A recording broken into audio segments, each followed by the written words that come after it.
Hello guys and welcome back. I'm just hitting record. So today I want to talk about ways in which we can take back our time as a teacher. I am just getting myself nice and comfortable because it is like half three here, and I am, as you can hear in my voice, not very well at the minute, so I am like powering through. But yeah, I did want to do this today because it's something that's kind of been cropping up time and time again with different clients that I've got, and it's a bit of an issue, I think, like in the space in general. I was trying to maneuver this camera around. Sorry if you are on Spotify, but yeah, basically I wanted to talk about time today because as a teacher we know that time is always very, very limited. It's always a struggle. It's always the area that we find is really hard to catch up with, the area we find difficult to sort of keep control of and keep tabs of. And I want to give you 5 strategies today, 5 actionable strategies that you can really put in place to take control of your time, to get your time back as a teacher, because there are ways you can do it and you do need to be strict with it, but there are definite ways that you can, and things you can put in place to make sure that you are still being able to give yourself that time, even when it does feel tricky and impossible, because we know it does feel tricky and impossible at times. And that's what I wanted to discuss and kind of talk about today. So I kind of really looked and thought about this, and I thought, when I was teaching, what were the ways that I still managed, how did I manage to get my routine in place, stick to my health and fitness, stick to my fitness journey, and make sure that I was ticking all of those boxes, even though I was doing everything in the classroom at the time as well. And I feel like I had to take back some time from somewhere, because if I did follow absolutely everything into the classroom to a T, there would be absolutely no way I was getting everything done in a day. So there was times when I had to take control and be like, okay, I'm going to do this instead. And these were definitely the 5 areas that I really took control of to make sure I was building that time back in when it was appropriate, and harnessing that my own time when it was appropriate too, so I could still reach my fitness goals. So number one was definitely around establishing a strong morning routine. I can honestly say that if this is something that is possible for you, getting your gym workout done first thing in the morning is one of the best things you can do for your productivity. There's loads of reasons why. Number one, the morning is like protected time. No one can come and disturb your peace in the morning, book something in, schedule an extra meeting, whatever that might look like. That morning time is yours. People don't expect you to be ready and starting work until, like 8 o'clock, quarter to 8, half 7 sometimes in teaching, but you have time in the morning where it's more protected. It's always going to be more protected. The most successful people, in business, in teaching, whatever that might be, are people who protect their time and are people who sort of harness that, and they look at what their protected time is and they say, okay, I'm going to do this. I'm going to make sure that I am using that time for me, because no one can disrupt it. It's very difficult in teaching to protect your time after work, because we know that something can come up, it has to take priority. If you have a safeguarding issue, it has to take priority. If a parent comes to the door, you can't just be like, oh, I'm leaving for the gym at this time. But whereas in the morning you can really protect that time, and you can say, that's my time, I'm going to harness that. And there's not much that can really disturb you at 5 a.m., 6 a.m. in the morning when you're heading to the gym. Now, I know that's not an easy answer, and I know it's not for everybody. In fact, morning gym sessions are incredibly hard, especially as you get older, but it's definitely something that I would really consider if you are struggling to build that time in for you at the minute, is to give yourself that time back by building in your routine in the morning where you can and where it's possible. I think then the second point that I wanted to talk about was doing live action. So, what can you do in the day to stop yourself from building up this big pile of work at the end of the day? I kid you not, when I was in the classroom, I would be non-stop on my feet, running around, getting as much as I could done when I was actually in the school day. So, like teaching, because A, I found it more effective, and B, it obviously saved me a lot of time at the end of the day. I was not the teacher to sit at the end of the day and mark books for hours and hours and hours. I would never ever do that. And the reason being is because I did all of my marking live in the lesson. And yes, it is hard work, it is exhausting, and you will come away from that day feeling like you've done a bloody hard job, but it's so much easier, and the feedback is direct to the children. You can walk around and be like, you've done this wrong, this needs to edit in, this is really good, and you can give that live feedback to them, because realistically, you sitting there after school marking books is such an old school way of teaching. It's not progressive. So literally going around that classroom and marking live with the kids, jumping into their books and saying, oh, this needs editing, this needs changing, going around with your pen or highlighter, whatever you do in your school, and doing it live is the most effective way for the children, and also it's going to save you a hell of a lot of time.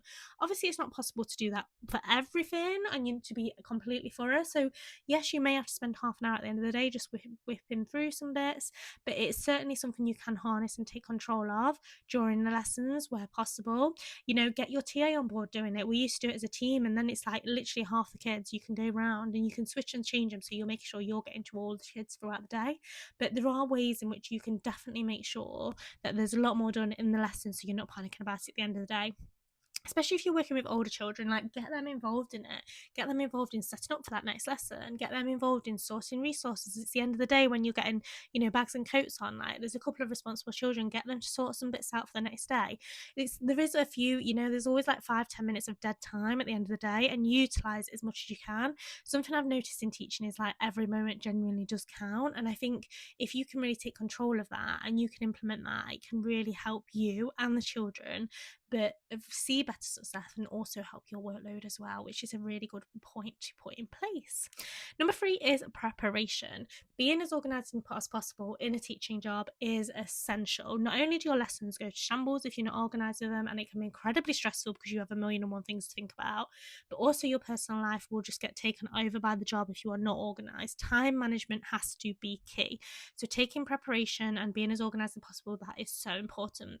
I used to try and get my planning done as far in advance as possible, and then just make tweaks and changes depending on what was going on in the day. And this really helped me manage my time. It meant that my week to week was not me working hours and hours. I'd quite often be able to leave after the kids had left because I'd already got my planning done. Yes, that took more time at different points, but I was quite happy to give up maybe the odd Saturday before I broke up for half term, so I knew I had a week off or 2 weeks off, because it meant my job would be a lot easier coming back to work when I would have that time coming back into it.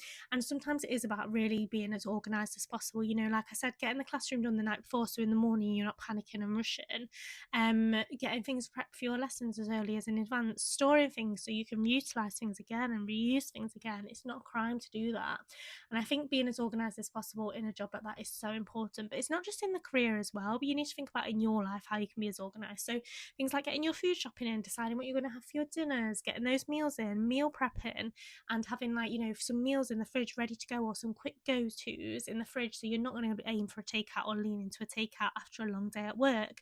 What can you do to be prepared? Getting your gym bag ready for the night before. Preparation is key, and honestly, in a job like teaching, it is 100% necessary to be able to work on yourself outside of that career. Number 4 I want to talk about was time blocks. This is something I saw time and time again in teaching that I don't think teachers really utilise as well as what they could do. And it's something that I always implemented quite rigidly into my teaching career, and it's something I've gone on to use regularly as a coach now as well. But in teaching, obviously, you've got your very regimented day with the children there. Once they go, it's kind of free rein. You've got a list of things to do. What I noticed happened time and time again was people weren't ready. Teachers aren't ready to go and do a load more work as soon as the kids have gone, because you're exhausted, okay? So what happens is you go and you chat to your partner, teacher for a bit, you go in the staff room, you linger around, you go and gossip about something or other, and before you know it, it's an hour later before you've even started anything. It's 4:45 instead of 4:45, and you've not even started any of your work. Now, of course, you are going to be there until 6 o'clock if you are not starting to do your actual work until 4:45, 5 o'clock, and that's the hard truth of it. You need to really ask yourself whether your time management is the most effective that it could be after school. And this is not about me saying dive straight into a pile of work as soon as the kids have gone, because I know you're exhausted, but really look at your day and think, okay, if I'm not able to go and dive into a pile of marking straight from that, or a pile of planning, whatever that might be, where am I going to be able to give myself the best amount of time and be the most optimal with my planning? Where do I work the best, and what time do I work the best? And prioritize that time to do that. So for example, for me, I knew I was shattered as soon as the kids had left, and there was no point in diving into something that was like mentally stimulating again, because I just didn't have the capacity to do it. And as a person, I know I would have just procrastinated. It wouldn't have been productive. I would have just wasted an hour and a half of my time and not actually got anything done. So what I decided to do instead was go and get myself changed into my gym clothes, go straight to the gym, do a bit of a reset. I would always feel so much better from going back to the gym and feeling good from it because I'd got my session in, drink a load of water because I'm at the gym, and I'd always forget to do that in the afternoon. I'd then head home, shower, get in my comfy clothes, ready for the evening. And what I would do is then literally and physically, I kid you not, would put a timer on my phone and would put my phone at the side of me so that I could see it, the time ticking away on it, for an hour. And I would do an hour of work, whatever that would be, on my laptop for teaching. So that might be an hour of planning, it might be an hour of just checking through things for trips or emails or whatever that might be. I would give myself an hour. As soon as the timer had done, that was it. I was done for the evening. I'm not thinking about work again. Laptop shut, in my bag, ready for tomorrow. And I would go and get my stuff sorted for the next day, prepped and planned, and then I would literally chill out for the rest of the evening. That does not mean I'm working until 8, 9 o'clock at night. Absolutely not. I'd be out that school door by 4 p.m. I'd be back home by 5:30 after the gym, and I would give myself an hour till 6:30, 7 o'clock-ish to get that done. And that meant that I could relax then for the rest of the evening. And I wouldn't do this every single night, but I would definitely do this 3 times a week at least, sometimes 4 times a week, because it just meant that I was keeping on top of things. And my Monday to Wednesday, then I knew I wouldn't really make too many plans, because like I had that hour in the evening, I wanted to go to the gym and stay consistent in that. And that was my routine. Monday to Wednesday, I'd try and do that as much as possible. And then I'd give myself a little bit more respite sort of on a Thursday and a Friday, and maybe do something fun in the evenings instead. But having that balance and that coordination between the two, and really setting yourself time aside with Workbox where you know you should be doing certain things, is something that you should be prioritizing and proactively putting in place week in, week out, so you're not wasting your time. I cannot say this enough. As a teacher, you have not got time to waste, and you need to know that every single thing that you're doing is A, going to get you towards your goals, and B, is going to make sure that you're being productive, because you've got so much to do, you haven't got time to waste in that journey. And I think number 5 is finally accepting your to-do list as a teacher is always going to be non-stop. There's always going to be things flying in on top of it. There's always going to be areas kind of bobbing into your to-do list. There's always going to be things on there, and you're never going to be able to tick everything off, because the to-do list is massive, and there will be things that you just need to accept cannot simply be done by you, and you either give them to someone else to do, like your TA, get support from somewhere, or you just accept that that can't be a priority right now because there's this other list of things that need to be done. And until the government realise that there needs to be more funding in education and more support in education, that's not actually your responsibility.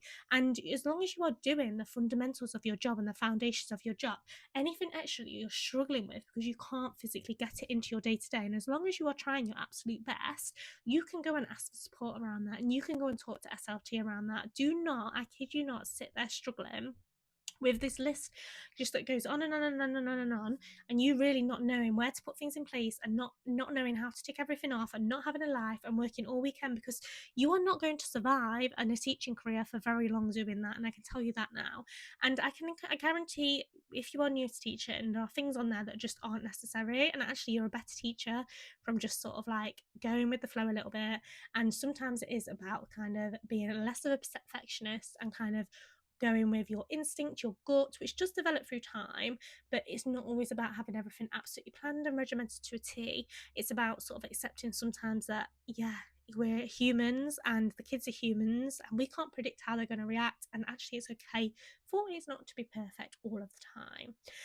This is my sort of 5-step how to take your time back as a teacher, how to really take control of what your career is doing and harness your life outside the career so you can work on yourself too. If you find this useful, please subscribe and like the channel. It really, really helps me and my page. And I'll catch you all next week for another episode around balancing your teaching career around your health and fitness.